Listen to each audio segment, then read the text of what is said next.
Chers amis astronomes, bonjour et bienvenue sur la chaîne Fred Astronome. Je suis Frédéric Bertoni et j'espère que vous allez bien. Alors, je voudrais dire tout de suite, si la vidéo elle n'est pas de très bonne qualité, j'espère qu'elle va être de bonne qualité parce que je suis en train de me filmer à la lumière naturelle d'une fenêtre qui se trouve sur le côté là.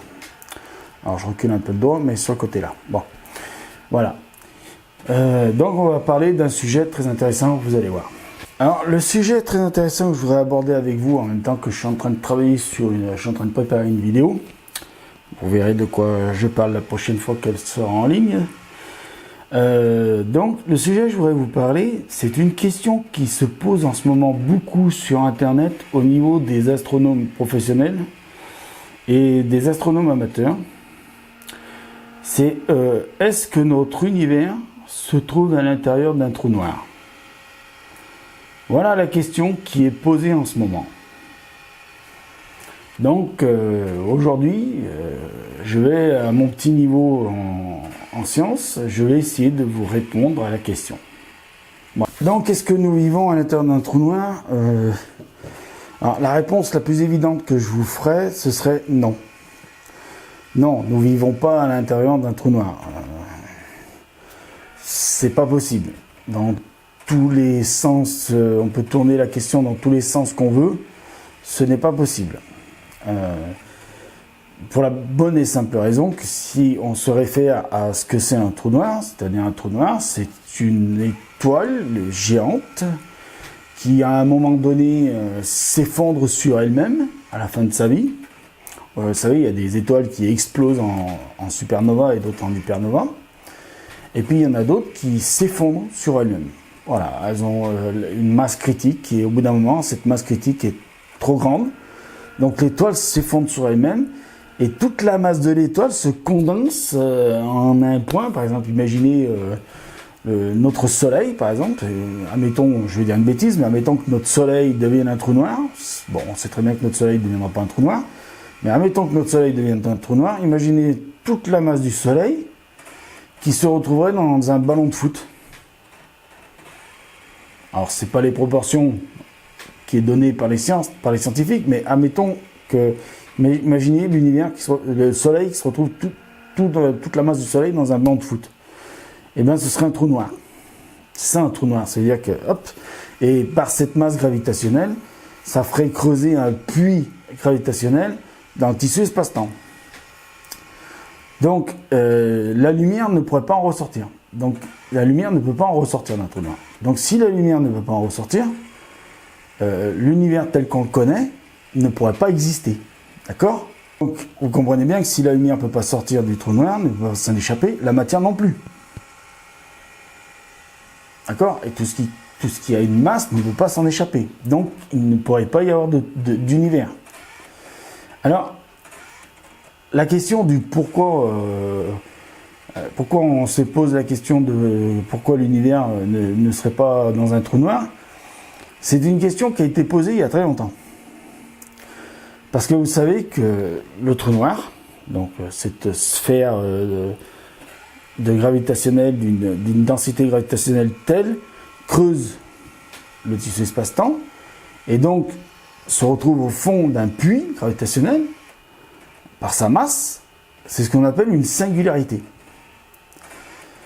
L'univers, lui, au moment, quelques 800 000 ans avant le Big Bang, il y avait cette énergie, énergie initiale qu'on appelle une singularité initiale. Donc vous voyez les deux mots, alors les deux termes, les singularités, et l'autre terme, singularité initiale. Donc c'est pour ça que quand on dit un trou noir, c'est une singularité, enfin le fond du trou noir est une singularité, que l'univers serait né d'une singularité initiale. Donc d'une énergie propice, condensée, telle gravitationnellement, qu'au bout d'un moment, la gravité était tellement trop forte qu'il y a eu l'expansion de l'univers. C'est grosso modo l'explication qu'on pourrait donner. Donc c'est ça, l'idée de dire qu'on vivait dans un trou noir vient de là. Mais en fait, c'est faux. Si vraiment il devait y avoir une histoire de trou noir au début de l'univers, c'est qu'en fait l'univers d'avant se serait effondré sur lui-même. Et donc toute la masse de cet univers serait effondrée sur lui-même et aurait formé un trou noir. Vous pensez bien, si un univers avant s'est effondré en un trou noir, on sait bien qu'il y a une gravité telle qu'il a dû forcément creuser un puits gravitationnel tellement profond qu'à un moment donné, il a creusé comme une espèce de tunnel. Et là, le tunnel, on va arriver sur un terme que vous connaissez tous, c'est le fameux terme des trous de verre. D'accord ? Et le trou de verre débouche forcément après sur ce qu'on appelle un trou blanc. Fameux trou blanc, ou fontaine blanche. Donc notre univers ne se trouverait pas du côté où il y a le trou noir, puisque le trou noir, ce serait l'ancien univers qu'il y aurait eu avant, qui se serait effondré, qui aurait creusé un puits gravitationnel tellement profondément que ça en aurait peut-être même déchiré le tissu espace-temps d'avant. Ça aurait formé ce fameux tunnel, c'est-à-dire un trou de verre, ou un pont d'Einstein-Rosen, on appelle ça aussi, en termes physiques. Hein. Et donc, ce trou de verre sortirait par ce qu'on appelle un trou blanc, ou une fontaine blanche, mais d'une bonne taille, hein, un truc énorme, quoi. Et notre univers, en fait, il sortirait de là. Donc, à la question, est-ce qu'on vivrait dans un trou noir? Non. Est-ce qu'on vivrait plutôt à la sortie d'un trou blanc? Enfin, est-ce que notre univers débuterait par la sortie d'un trou blanc ou d'une fontaine blanche? Pourquoi pas? La vérité serait plutôt de là. Alors attention, tout ce que je vous explique sur les trous de verre et sur les fontaines blanches ou les trous blancs, c'est bien évidemment encore dans le domaine de l'hypothèse. Ça reste dans le domaine de l'hypothèse. Nous ne sommes même pas encore sur une théorie ou sur une... Non, c'est dans l'hypothèse, c'est dans l'imaginaire des scientifiques. Les scientifiques se posent beaucoup de questions, vous le savez. Les questions que les scientifiques se posent amènent parfois à des réponses bizarres, comme cette... ou même à se poser des questions bizarres, telles qu'ils se posaient passamment, c'est-à-dire, est-ce que l'univers est dans un trou noir? Non, l'univers serait plutôt peut-être de la sortie d'un trou blanc, c'est-à-dire un trou noir qui serait tellement fort gravitationnellement tellement fort qu'il aurait creusé ce fameux tunnel, c'est-à-dire ce fameux trou de verre, qui aurait tellement une énergie telle qu'il pourrait maintenir ce trou de verre ouvert, parce que il faut bien savoir, un trou de verre, pour le maintenir ouvert, s'il y en a, si on peut le fabriquer, ou s'il y a des trous de verre, déjà les trous de verre, ce seraient en fait des objets hypothétiquement petits, c'est-à-dire on serait plutôt dans le monde microscopique, c'est-à-dire l'infiniment petit, hein. C'est-à-dire là, on relève de la théorie des cordes ou de la mécanique quantique. Hein.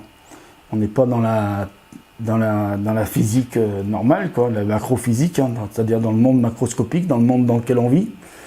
Donc, il y aurait la possibilité de pouvoir les maintenir ouverts, ces fameux trous noirs, mais à une condition de posséder une énergie immense, vaste, une grosse énergie, une puissance telle que il faudrait tout un univers pour maintenir le trou de verre ouvert. Donc oui, si forcément il y a un univers avant le nôtre qui est mort en s'effondrant sur lui-même et en formant un trou noir puissant avec une énergie, une immense énergie imaginable et incalculable, il aurait pu très bien maintenir un trou de verre ouvert et donc former ce qu'on appelle une fontaine blanche.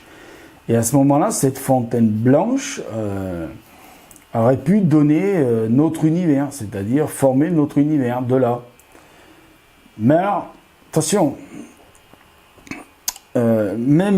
si les trous de verre, c'est une hypothèse hypothétique, c'est-à-dire c'est juste une pensée de scientifique, d'une poignée de scientifiques.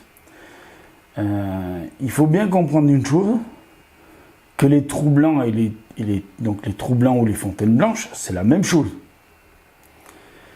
Comme diraient tous les scientifiques, et comme je devrais vous dire à chaque fois dans toutes les vidéos où je parle de certaines théories, et que j'oublie de le faire, et là je ne vais pas oublier de le faire cette fois-ci, les trous de verre, les fontaines blanches, ou les fontaines blanches égale les trous blancs, sont hypothétiquement inexistants pour le moment. Ce ne sont que des objets mathématiques régis par des équations de la physique, c'est-à-dire de la théorie des cordes ou de la mécanique quantique,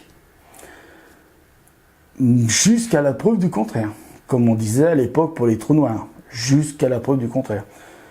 Donc pour le moment, on sait que la seule chose qui existe pour le moment, c'est les trous noirs. Ça existe, puisque nous savons que nous en avons un au centre de notre galaxie. Maintenant, est-ce que les trous de verre existent? Est-ce que les trous blancs ou les fontaines blanches existent? On ne sait pas. Donc pour le moment, l'hypothèse que notre univers serait né d'un trou blanc issu d'un trou de verre issu d'un trou noir, hypothétiquement, on ne peut pas dire c'est ça ou c'est pas ça. Hypothétiquement, on ne peut pas dire aujourd'hui on a raison, c'est comme ça. Aujourd'hui, on peut pas. On mentirait aux gens si on disait c'est comme ça et c'est pas autrement. Aujourd'hui, il faut mieux s'en tenir à ce que la physique standard explique, que notre univers serait né d'une énergie initiale, donc d'une singularité initiale, c'est-à-dire au départ il y avait une énergie, juste une boule d'énergie. Cette boule d'énergie a grossi, a entraîné des forces comme la force gravitationnelle, comme la force électrofaible et force électroforte, électromagnétique faible et électromagnétique forte, et la fameuse matière, la fameuse énergie noire et tout ça. Et donc tout ça a engendré de la matière. Cette matière se serait engendrée en étoiles. Ces étoiles se seraient formées en amas d'étoiles, et ces amas d'étoiles se seraient formés en galaxies. Et puis il y aurait l'expansion qui s'est mise en route, et tout ça, et tout ça, et tout ça. Bien sûr, bien avant, il y a 13,8 milliards d'années, il y a la fameuse lumière qui s'est mise en route. La lumière a pu sortir de la chambre, et là, c'est pour ça qu'on peut voir le fond diffus cosmologique à 13,8 milliards d'années. Le fond diffus cosmologique, c'est le résidu de la première lumière. C'est pas de la lumière d'aujourd'hui, c'est de la première lumière. Mais de toute façon, même les lumières d'aujourd'hui, ça n'existe pas. Parce que si on prend la lumière du soleil, par exemple, le soleil là, qui est en train de m'éclairer maintenant, à l'instant T, c'est la lumière, les photons, ils sont partis il y a 8 minutes du soleil. Donc les photons qui m'éclairent maintenant à l'instant T, c'est les photons qui sont partis du soleil il y a 8 minutes. Donc vous voyez, si le soleil s'éteignait maintenant à l'instant T, on ne le verrait que dans 8 minutes s'éteindre. Donc vous voyez, même la lumière du soleil met un certain temps pour nous parvenir. Donc même les lumières les plus lointaines des étoiles et des galaxies mettent plusieurs milliers, plusieurs millions, plusieurs milliards d'années à nous parvenir. D'accord ? Pas confondre avec les années-lumière, qui est une distance. Quand je dis il y a 13,8 milliards d'années, c'est 13,8 milliards d'années. Parce que le fond diffus cosmologique se trouve beaucoup plus loin aujourd'hui avec l'expansion de l'univers. Si on veut savoir la distance si on veut savoir où se trouve le fond diffus cosmologique, à la distance où se trouve aujourd'hui le fond diffus cosmologique par rapport à l'expansion de l'univers, vous prenez le chiffre de 13,8 milliards d'années, vous le multipliez par 74 km par seconde par mégaparsec. Voilà. vous avez le calcul à faire. Je vous souhaite bonne chance. J'espère que vous avez une bonne grosse calculatrice ou un bel ordinateur bien puissant. Parce que ça fait une sacrée distance. À mon avis, elle va ficher erreur. Mais bon, tentez, hein. Vous avez le droit de tenter. Donc voilà, je vais en terminer avec cette histoire de est-ce que donc notre univers serait dans un trou noir? Non. Possible qu'il soit dans un trou blanc, mais il va falloir le prouver maintenant. Donc je vais terminer cette petite vidéo, enfin petite, elle va être un peu longue, par vous dire au revoir. Merci de m'avoir regardé. Donc voilà, je vais continuer à travailler sur la vidéo que je dois préparer là. Alors la vidéo que je prépare, c'est, je vais vous le dire, même si ça a bouffé le suspense, c'est sur comment installer le télescope Sky Pro GG et comment utiliser la commande StarSense, donc le Hand Control StarSense de Sky Pro GG, comment ça s'appelle déjà la bestiole, enfin vous savez mon petit télescope de 152 mm, Sky Pro GG 6, voilà, Sky Pro GG 6, c'est de chez Celestron. Ils auraient pu trouver un nom un peu plus compliqué, ça aurait été plus sympa pour ceux qui ont à le prononcer. Donc voilà, parce que ça m'a été demandé par un abonné, il m'a dit est-ce que tu pourrais nous expliquer nanana comment ça fonctionne, tatati tatata. Je lui ai dit oui, pourquoi pas. Voilà. Donc ceci dit, ben voilà, je suis en train de bosser dessus. Donc la vidéo elle arrivera dans quelques temps. Je vous dis merci de m'avoir regardé, merci de m'avoir écouté surtout. Je vous dis à bientôt pour une prochaine vidéo. C'était Frédéric Bertoni sur la chaîne Fred l'Astronome. Soignez-vous, prenez soin de vous, mettez l'œil à l'oculaire, parce qu'il y a plein de choses à voir là-haut. Et surtout, faites beaucoup d'astronomie. Faites de l'astronomie, faites de l'astronomie. Ciao!